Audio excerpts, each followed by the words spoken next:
Mark chapter 3. Jesus heals a man with a paralyzed hand. Verse 1. Jesus went into the synagogue again. And by the way, if you remember, this is the synagogue in Capernaum. This is Jairus' father. He's the one that runs the synagogue. And it was a Roman centurion that built this. And they've actually found the remnants of the one that was rebuilt on the same property. But anyways, that's this synagogue in Capernaum. And a man with a paralyzed hand was there. The people watched Jesus closely to see whether he would heal him on the Sabbath, intending to accuse him of doing something wrong. He told the man with the paralyzed hand, "Come forward." Other translations would say, "Come out in the center. Come out in front of everyone." Then he asked them, "Is it lawful to do good or to do evil on Sabbath days? To save a life or to destroy it?" But they remained silent. Jesus looked around at them in anger, deeply hurt because of their hard hearts. Then he told the man, "Hold out your hand." The man held it out, and it was restored to health. Immediately the Pharisees and the Herodians went out and began to plot how to kill him. This guy, this man with a paralyzed hand, most Bible scholars believe was a plan, because the Pharisees were wanting to find a way to trap Jesus. You remember in the last chapter, they got after him because the disciples were going through the grain fields, picking off heads of grain and eating them. How dare they do this on the Sabbath? Well, they planted this man just waiting, because they knew that if Jesus saw a man in need, he was going to help. The religious leaders, they knew this. But so did Jesus. So Jesus asked them a question. He gave them no room for a gray answer. Do you do life or do you kill? Do you bless? Do you do good? Or do you curse and do evil? He didn't give them any wiggle room. You know, we often like to think that there's gray areas in following the Lord. And, well, maybe this or this. And Jesus wasn't so much about gray areas. And he didn't give them one. And to beat all, I mean, if Jesus would have given them a gray area, then they'd have had a little wiggle room. Yes, Jesus, it would be good to heal on any day. But the Sabbath we want to be careful with. He didn't give them that wiggle room. He said you're either going to give life or you're going to give death. You're either going to do good or you're going to do evil. And they didn't answer. They remained completely silent. How hard does your heart have to be to not say, yeah, we don't want to do evil on the Sabbath? The religious leaders, how could they be so cold-hearted that they not say, yeah, we don't want to do bad things on the Sabbath day? But they knew if they answered that way, then Jesus would say, good, buddy, pull out your hand. They knew they were trapped. So they didn't answer him a thing. They were so cold-hearted, they had no compassion whatsoever for hurting humanity. And it made Jesus angry. We get the idea of the kind, sweet, loving, mamby-pamby type Jesus. And he was to those that were hurting and in desperate need. But to those that were sure they had it all together and were living wrong and they knew better, he whipped them on a few occasions. Now, I've mentioned it before in times past, but they were giving oral law, just like last chapter, going through the grain fields, making that an oral law. Instead of it being a gray area in the law, they made it an absolute evil, breaking the law in 3 different places. Because what they did was they saw the law and they wanted to make sure they didn't break the law, so they put laws on top of it so that if you came against this law, you'd never break this one. And they called them oral laws. And this was an oral law that you could do no work on the Sabbath. But also the healing that you were allowed to do, you could not heal on the Sabbath. You could save a life. If someone was dying, you could do what you needed to save their life. But if they had an open, gaping wound or a broken bone, you couldn't set it. You couldn't bring comfort to them. They had to wait until sundown the next day. Now, think about that. You're making oral laws, and you want to make the law that says, no, you can't help them. All you can do is heal, but do the very minimum possible for them to get help. How awful.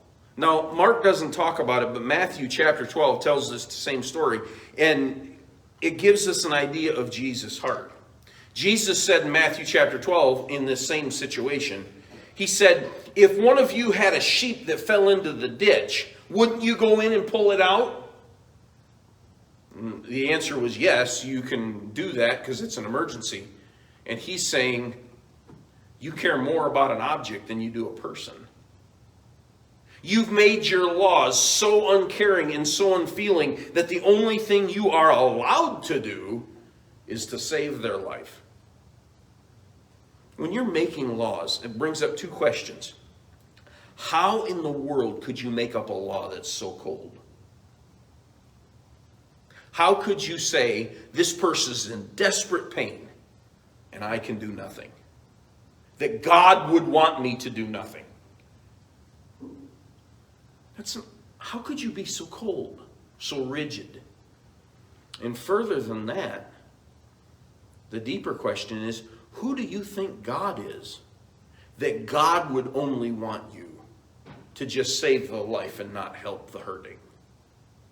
What a terrible outlook on God.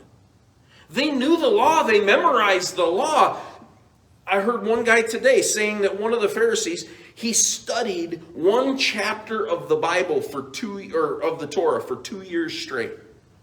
Just that one chapter. They knew what the law said. They knew what the Torah said back to front, but they didn't understand the heart of it. They didn't understand the God that wrote it. That it was for their benefit, like Jesus mentioned in the last chapter, not for their harm. They had a view of God that said, God is vindictive and harsh and hard, and he wants you to obey. He doesn't care about you. That was their feeling, because that's how they felt. That was their heart, and they were applying it to God. Terrible, terrible thing. Last week we mentioned that every time we see a physical healing in the book of Mark, there is also a spiritual undertone that's also taking place. The physical thing that Jesus can heal, he can also do in the spiritual. And in this story, we see a man who is spiritually unable to move. His hand is paralyzed. And the other Gospels tell you that it's his right hand. It's his working hand. And his hand is paralyzed. He's unable to do what most normal people could do to take care of themselves. And then of all the things that Jesus asks the man to do, he asks the one thing the man couldn't do. Pull out your hand. I don't know if the man thought in his mind, buddy, I've been trying to do this forever. I don't know who you think you are, but if I could, I would. Now, none of those thoughts have been published for us. But the point that Mark is trying to make is those that are spiritually helpless to move.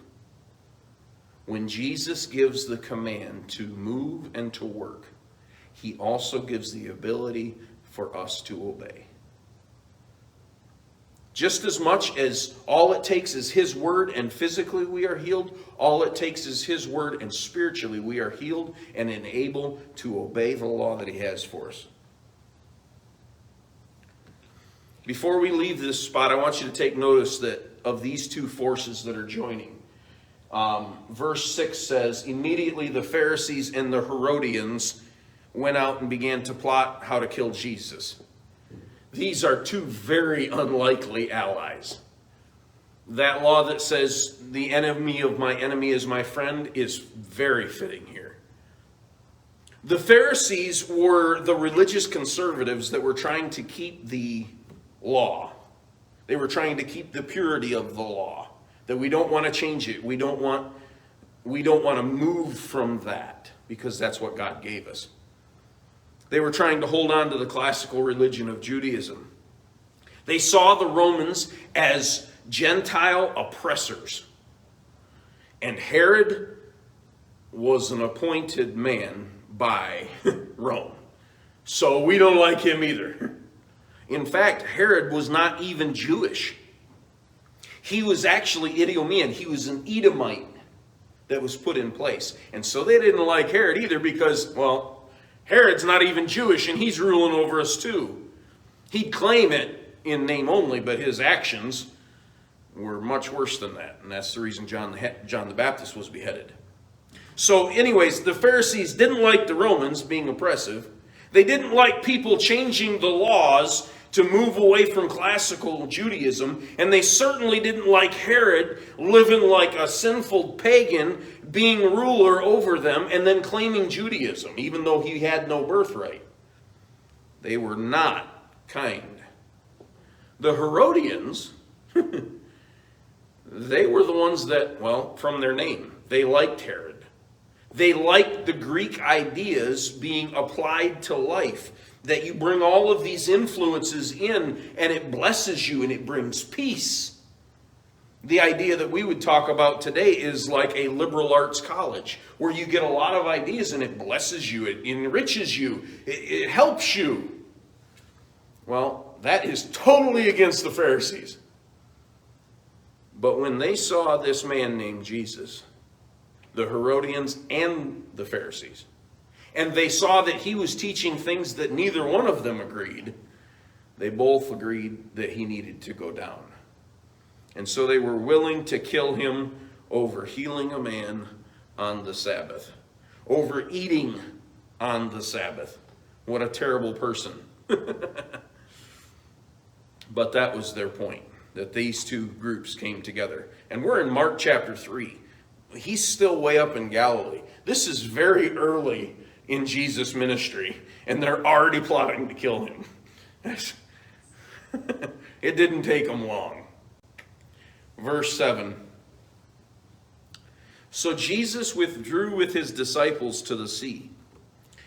A large crowd from Galilee, Judea, Jerusalem, Idumea, across the Jordan, from the region of around Tyre and Sidon, followed him.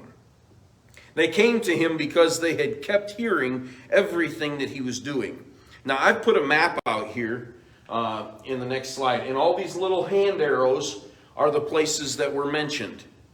You have Judea down in the brownish area, all of that section. You have Jerusalem, which is just above that. That's the capital.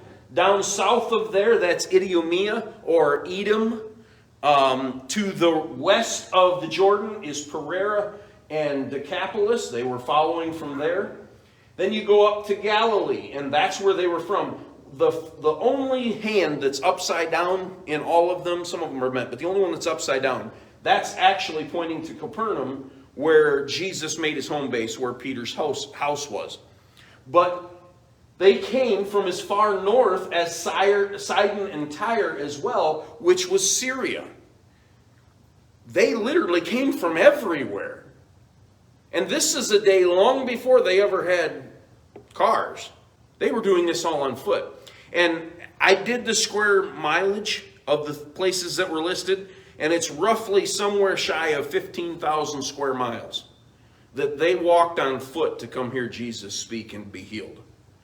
And to give you a ballpark idea, that's the size of Connecticut and Rhode Island put together with a little bit.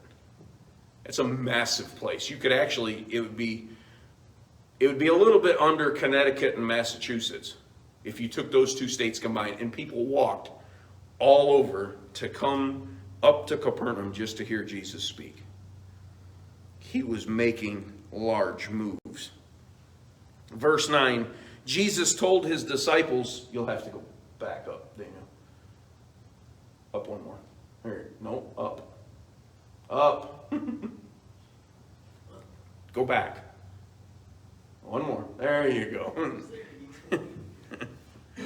Verse 9, Jesus told his disciples to have a boat ready for him so that the crowd wouldn't crush him, because he had healed so many people that everyone who had diseases kept crowding up against him in order to touch him. They were so wanting healing that they were literally, it was a whatever you call those mosh pits, that you see in a rock concert. And they're all just crowding Jesus so tightly that how are you going to preach and teach when you are literally getting crushed just because people want to touch you?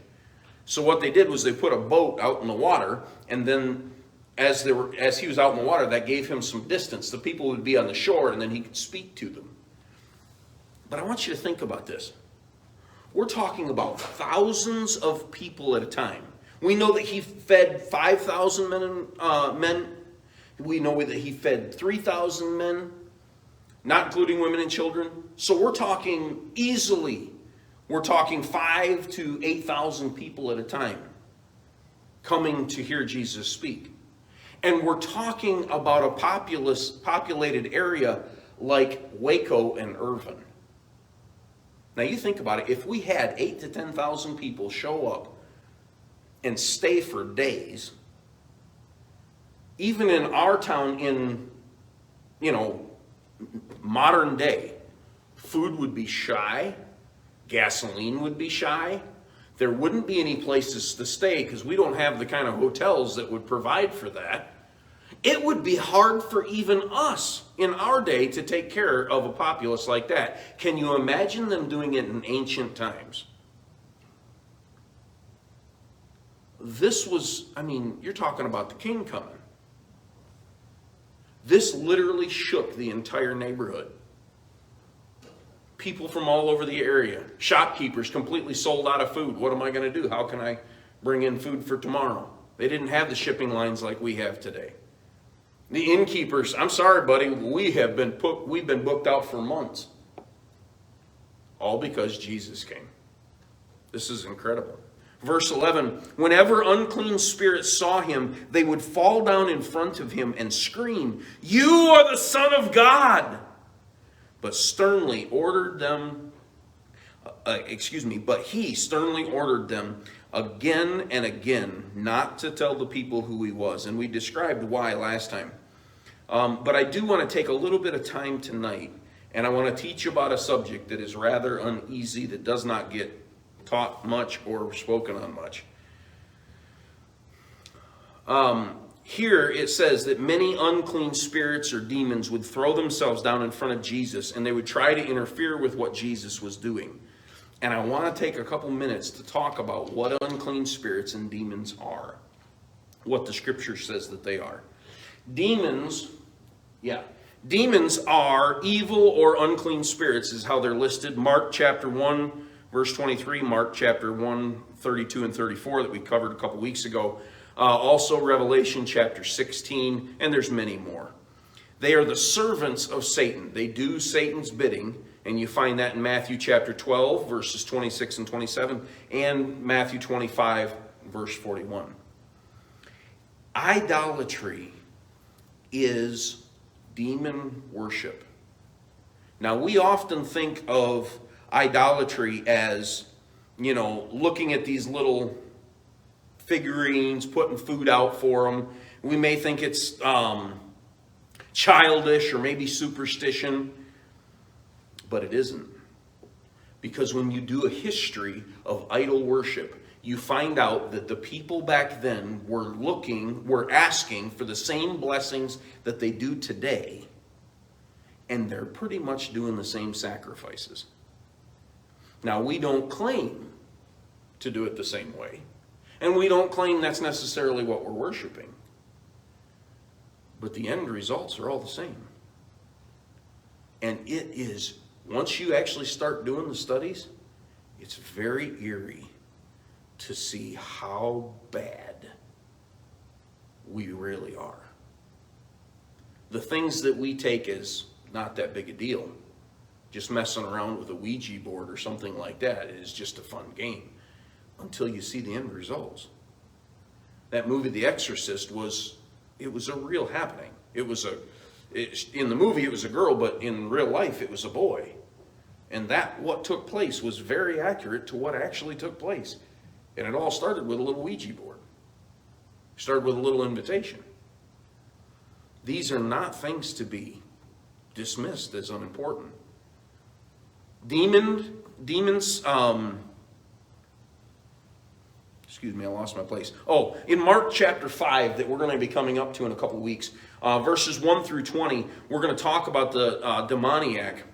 And it's a person that's invaded, it's a person that has invited a demon into their life, and they are possessed by a demon. And that really does happen. Demons can empower people physically, they can empower them mentally, they can empower them supernaturally. They can speak to them in voices, they can speak through them in voices. In contrast, to the Holy Spirit living in us and empowering us. Demon possession is the pseudo infilling of the Holy Spirit. It's Satan's version of it, that you can get power from me. It just doesn't take surrender.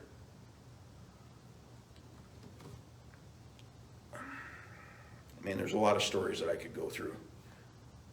We won't. I'll just cover like one of them. But anyways, they can not only can they make them speak, they can also make them mute. And there was religious leaders in the Jews that would cast demons out, like we'd think honestly Catholic priests doing it today, but there's actually many more in Protestant realm, even inside a given denomination. But if they were going to cast them out, the first thing that they would do is they would ask them their name. And you actually see on multiple occasions Jesus saying, "Who are you?" And the one time it says that we are legion, because there was 1,000 in there. I mean, it was bad. And so they would speak first, and then they would cast them out. But the problem was, if the demon made the person mute, the person couldn't speak, and that meant they couldn't cast them out. And later on, when we see Jesus casting out a mute demon, that was huge, because nobody did that. In fact, that was never even heard of. But they can inhabit them and make them mute. Demons or unclean spirits can give people power. They can give them finances. And honestly, this is much deeper. A lot of people just claim it off now that it's just psychiatric problems. It is not. In fact, we even made mention of it last week or the week before in Mark's first miracle, that he healed all of those that had mental problems, but then also those that had spiritual ones. They are more than psychiatric problems, but it is also way more prevalent than you can imagine. If you don't think so, you can ask some counselors that we know inside our church, inside our own communities, that deal with it on a regular basis. We'll just leave it for that because we're live on Facebook. How's that sound? I do want to tell you one story. I will not put on the video her picture or mention the country in which she is from. But the picture that you have before you there is a lady from an unnamed country. Her parents wanted to be rich in a unchristian nation that is filled with black magic, or at least it was. They wanted to be rich because riches were not very easily found. And so this lady that you see before her, her father made a deal with Satan that he would give her soul to Satan if Satan would make him rich. And Satan did. It went so far that a person came up to him and told him to get on a bus. He had no idea what he was supposed to do. He got on the bus. He rides in the bus for the while. The bus driver stops, turns around and looks at him and says, "This is your stop, get out." The guy doesn't know what he's doing, doesn't know why. He gets out. Sees a shop in front of him, so he goes inside the shop. Without asking any questions or naming anything, the shop owner brings out wads of cash and hands it to the man and says, "Okay, you can go home." That's how, and he did. He got filthy rich. But she became demon-possessed. She would cut herself. She would throw herself down. She has scars all over her body of the abuse that the demon gave her. And the reason I know this is because the man that was there when, and I actually met her as well, but the man that was there when the demon was cast out of her told us the story in person.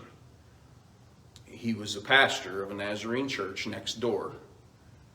And the people in the church came to him in his office and said, "You need to come out, you need to come out." And this lady is standing on the building, on the roof, next to the church, and screaming in a male's voice, "I'm going to throw her down, I'm going to throw her down." I heard it from the pastor's voice, from his own words. He said, "I didn't know what to do." He says, "I wasn't prepared for this. I'm not used to doing this every day." He said, "So I didn't know what to do." He said, "So I went and got a ladder, and I put the ladder up against the building, and I climbed up, and as I'm climbing up, I said, 'In the name of Jesus, come out of her.'" And he said, "I just kept repeating it because he said I didn't know what to do," and he's praying the whole time. And as he's getting closer to her, the demon inside her keeps saying, "Stay away, stay away. I'm going to throw her down. I'm going to hurt her. I'm going to kill her." And the pastor gets on top of the roof, and he said, "There's no way that even a healthy man could have done it." But she takes off running, and she jumps across the alley on top of the roof of the other building.